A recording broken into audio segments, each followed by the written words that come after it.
Antonio here? Aye, here.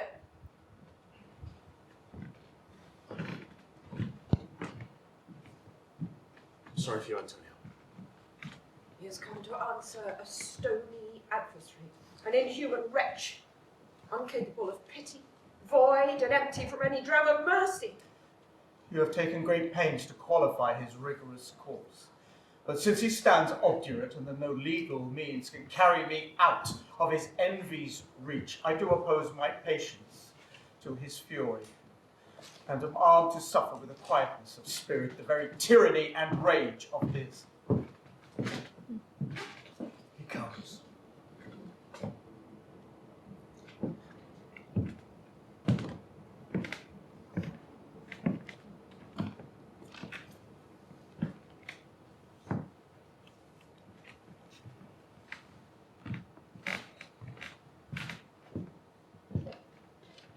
Shylock, the world thinks, and we think so too, that you but lead this fashion of your malice to the last hour of act.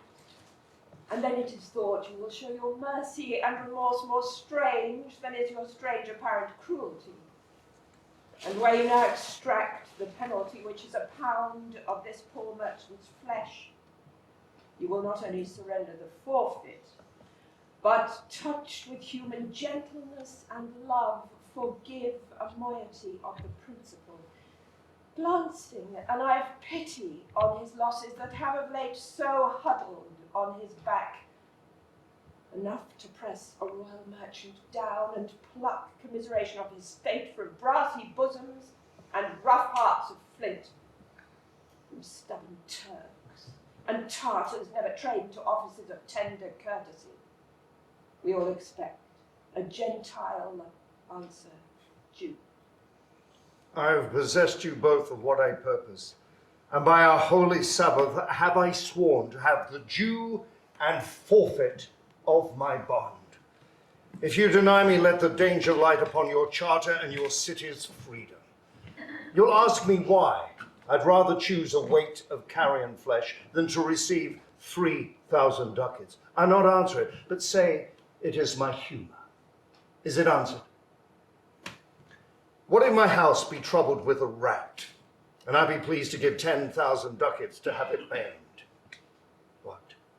Are you answered yet? Some men there are love not a gaping pig, some that go mad to behold a cat, and others, when the bagpipe sings in the nose, cannot contain their urine. For passion often masters reason, sways it to the mood of what it likes or loathes. Now for your answer. Since there is no firm reason to be rendered why he cannot abide a gaping pig, why he a harmless necessary cat, and he a woolen bagpipe, but of force must yield to such inevitable shame to offend, himself being offended. So can I give no answer, nor will I not, more than a lodged hate and a certain loathing I bear Antonio, thus to follow a losing suit against him. Are you answered? This is no good answer, unfeeling man, to excuse the current of your cruelty. I'm not bound to please you with my answer. Do all men kill the things they do not love? Hates any man the thing he would not kill? Every offence is not a hate at first. What, would you have a serpent sting you twice? I pray you think you question with the Jew. You may as well go stand upon the beach and bid the main flood to bait his usual height. You may as well use question with the wolf, why he does make the ewe bleat for her lamb. You may as well forbid the mountain pines to wag their high tops and to make no noise when they are threatened with the gusts of heaven. You may as well do anything most hard as seek to soften that. Than which, what's harder?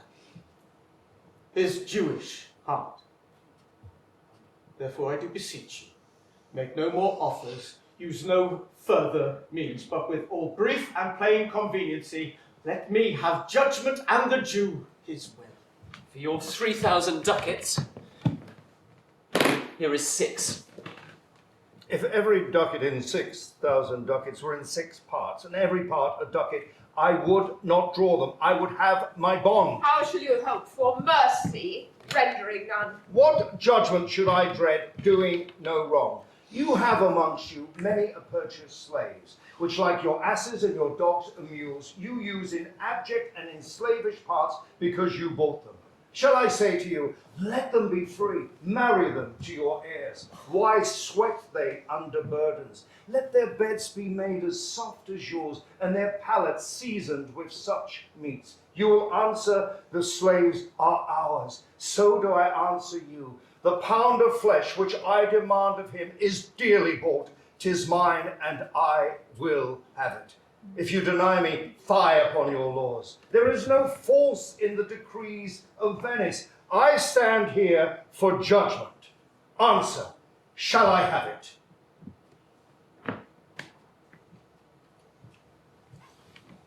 I have sent for a learned doctor of law, Bellario, a cousin and dear friend, to advise on this. He comes here today. Good cheer, Antonio. What man courage yet? The Jew shall have my flesh, blood, bones, and all, ere you shall lose for me one drop of blood. I am attainted whether of the flock meetest for death. The weakest kind of fruit drops earliest to the ground, and so let me. Can a better be employed, Bassanio, than to live still and write my epitaph?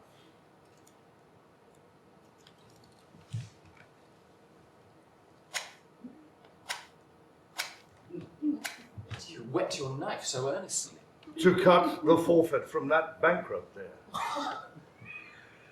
Well, not on your soul, but on your soul, harsh Jew, you make your knife keen. But no metal can, no, not the hangman's axe bear half the keenness of your sharp envy. Can no prayers pierce you? No, none that you have wit enough to make. Or be damned, you inexorable dog. For your life, let justice be accused. You make me almost waver in my faith. To hold opinion with Pythagoras, that souls of animals infuse themselves into the trunks of men. Your currish spirit governed a wolf, who hanged for human slaughter, even from the gallows did his fell soul fleet, and whilst you lay in your unhallowed dam, infused itself in you. For your desires are wolfish, starved, bloody, and ravenous. Till you can rail the seal off my bond, you do offend your lungs to speak so loud. Repair your wit, good youth, or it will fall to incurable ruin. I stand here for law. Came you from Padua? From Bellario? From both. Bellario greets you.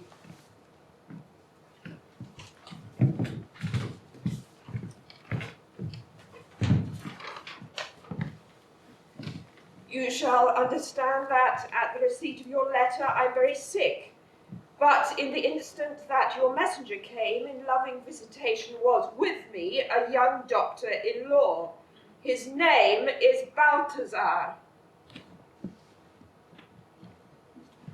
I acquainted him with the causing controversy between the Jew and Antonio the merchant. We turned over many books together. He is furnished with my opinion, which, bettered with his own learning, the greatness whereof I cannot enough commend, comes with him at my importunity to fill up your request in my stead. I beseech you let his lack of years be no impediment to let him lack a reverend estimation, for I never knew so young a body with so old a head. I leave him to your gracious acceptance, whose trial shall better publish his commendation.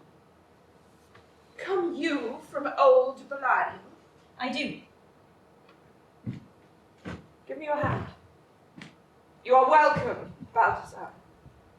Are you acquainted with the difference that holds this present question? I am informed thoroughly of the cause. Which is the merchant here, and which the Jew?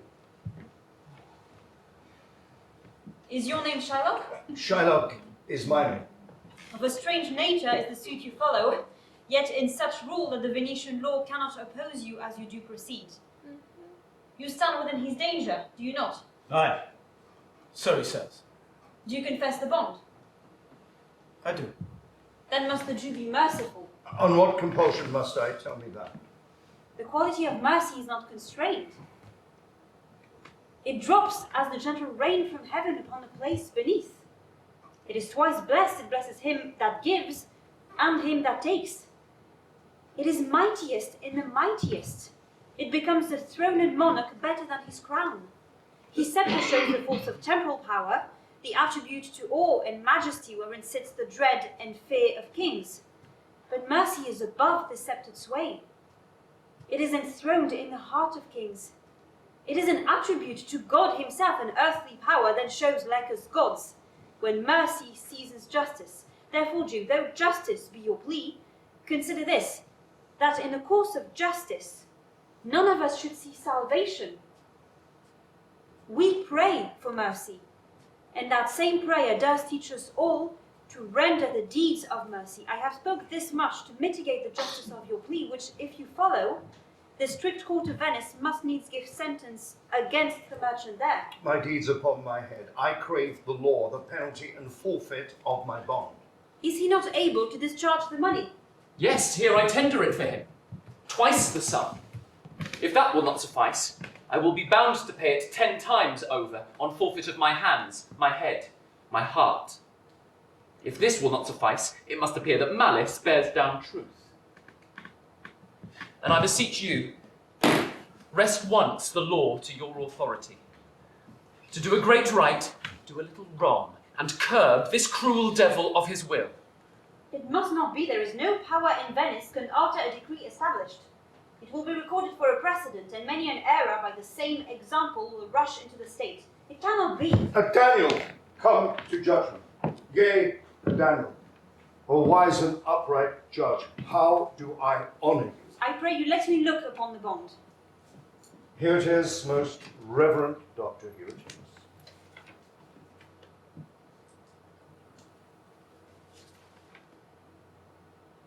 Shylock, there's twice the money offered you. An oath, an oath. I have sworn an oath in heaven. Shall I lay perjury upon my soul? No, not for Venice. Why then this bond is forfeit, and lawfully by this the Jew may claim a pound of flesh to be by him cut off nearest the merchant's heart. Be merciful. Take 3 times your money, bid me tear the bond. When it is paid according to the word. You appear to be a worthy judge. You know the law. Your exposition has been most sound. I charge you by the law, whereby you are a well-deserving pillar, proceed to judgment. Upon my soul I swear, there is no power in the tongue of man to alter me. I stay here on my bond. No more. I will beseech the court most heartily to give their judgment. Why then you must prepare your bosom for his knife. O noble judge, O excellent young man. For the intent and purpose of the law has full relation to the penalty, which here appears due upon the bond. 'Tis very true. O wise and upright judge, how much elder are you than your looks? Be prepared to lay bare your bosom, therefore. I his breast. So says the bond, does it not, noble judge? Nearest his heart, those are the very words. It is so. Are there balance here to weigh the flesh? I have them ready. Have by some surgeon, Shylock, on your charge to stop his wounds, lest he do bleed to death. Is it so nominated in the bond? It is not so expressed, but what of that? It were good you do so much for charity. It is not in the bond.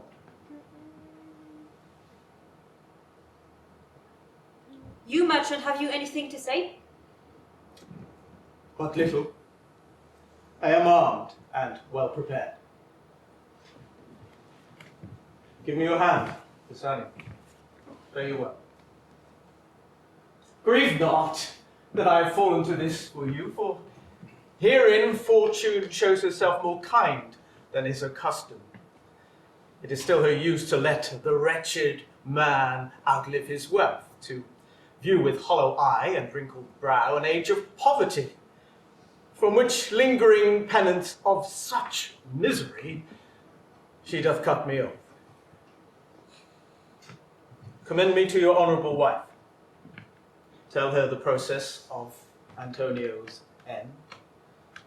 Say how I love you. Speak me fair in death, and when the tale is told, bid her be judge whether Bassanio had not once a love. Repent but you that you shall lose your friend, and he repents not that he pays your debt. For if the Jew do cut but deep enough, I'll pay it instantly, with all my heart. Antonio, I am married to a wife which is as dear to me as life itself.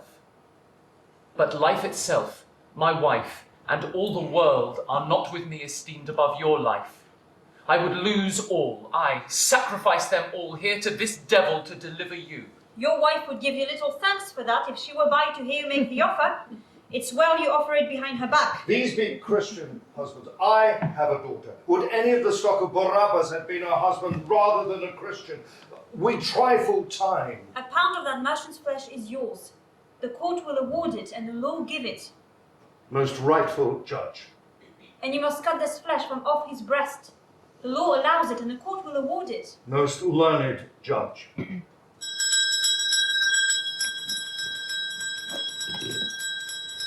Come, prepare. Hurry a little. There's something else. This bond does give you here no jot of blood. The words expressly are a pound of flesh. Take then your bond, take your pound of flesh, but in the cutting it, if you do shed one drop of Christian blood, your lands and goods are by the laws of Venice confiscate unto the state of Venice. Oh, upright judge, mark Jew, oh, learned judge. Is that the law? Yourself shall see the act. For as you urge justice, be assured you shall have justice more than you desire. Oh, learned judge. Mark Jew, a learned judge. I take his offer then. Pay the bond thrice, and let the Christian go. Here is the money. Soft. The Jew shall have all justice. Soft, no haste. He shall have nothing but the penalty. Oh, Jew. An upright judge. A learned judge. Therefore prepare to cut off the flesh. Shed no blood, nor cut less nor more shall, but just a pound of flesh. If you take more or less than a just pound, be it so much as makes it light or heavy in the substance or the division of the 20th part of one poor scruple, nay, if the scale do turn but in the estimation of a hair, you die, and all your goods are confiscate. A second Daniel. A Daniel Jew. Now, infidel, I have you on the hip. Why does the Jew pause? Go in and take your forfeit. Give me my principal and let me go. I have it ready, here it is. He has refused it. He shall have merely justice and his bond. A Daniel, a second Daniel, we thank you, Jew, for teaching us that word. Shall I have not barely my principal? You shall have nothing but the forfeiture, to be so taken at your peril, Jew. Why then the devil make him good of it. I'll stay no longer questioned. Tarry, Jew. The law has yet another hold on you. It is enacted in the law of Venice, if it be proved against an alien, that by direct or indirect attempts he seek the life of any citizen, the party against which he does contrive shall seize one half his goods. The other half comes to the treasury of the state, and the offender's life lies in the mercy of the state alone, against all other voice. In which predicament I say you stand, for it appears that indirectly, and directly too, you have contrived against the very life of this defendant, in having incurred the danger formerly by me declared. Beg that you may have leave to hang yourself. And yet, your wealth being forfeit to the state, you have not left the value of a rope. Therefore, you must be hanged at the state's charge.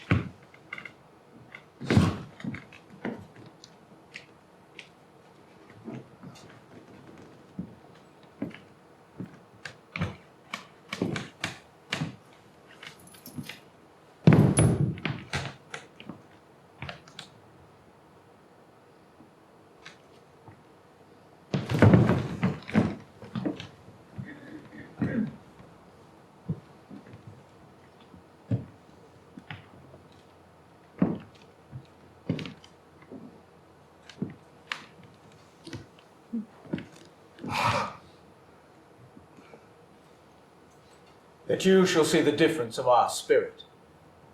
We pardon you your life before you ask it. For half your wealth, it is your daughter's. The other half goes to the general stead. Nay, take my life and all, pardon not that. You take my house when you take the prop that does sustain my house. You take my life when you take the means whereby I live. What mercy can you render him, Antonio? One thing more, that for my favour, he presently become a Christian.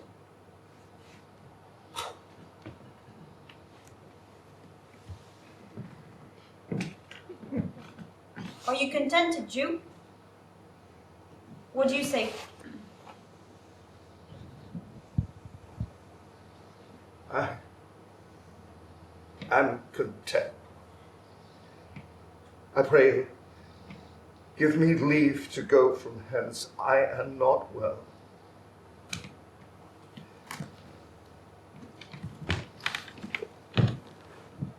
Send the deed after me, and I will sign. Get you gone, but do it. In christening, you shall have 2 godfathers. But had I been judge, you would have had 10 more. To bring you to the gallows, not to a font.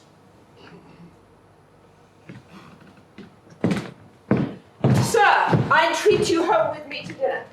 I humbly do desire your pardon, lady. I must away this night toward Padua, and it is meet I presently set forth. I am sorry your leisure serves you not. Antonio, gratify this gentleman, for in my mind you are much bound to him. Most worthy gentlemen, I and my friend have by your wisdom been this day acquitted of grievous penalties. In lieu whereof 3,000 ducats, due unto the Jew, we freely reward your courteous pains. And stand indebted over and above in love and service to you evermore. He is well paid, that is well satisfied. And I, delivering you, am satisfied, and therein do count myself well paid. My mind was never yet more mercenary. I pray you know me when we meet again. I wish you well, and so I take my leave. Dear sir, of course, I must attempt you further. Take some remembrance of us as a tribute, not as a fee. Grant me 2 things, I pray you, not to deny me and to pardon me. You press me far, and therefore I will yield.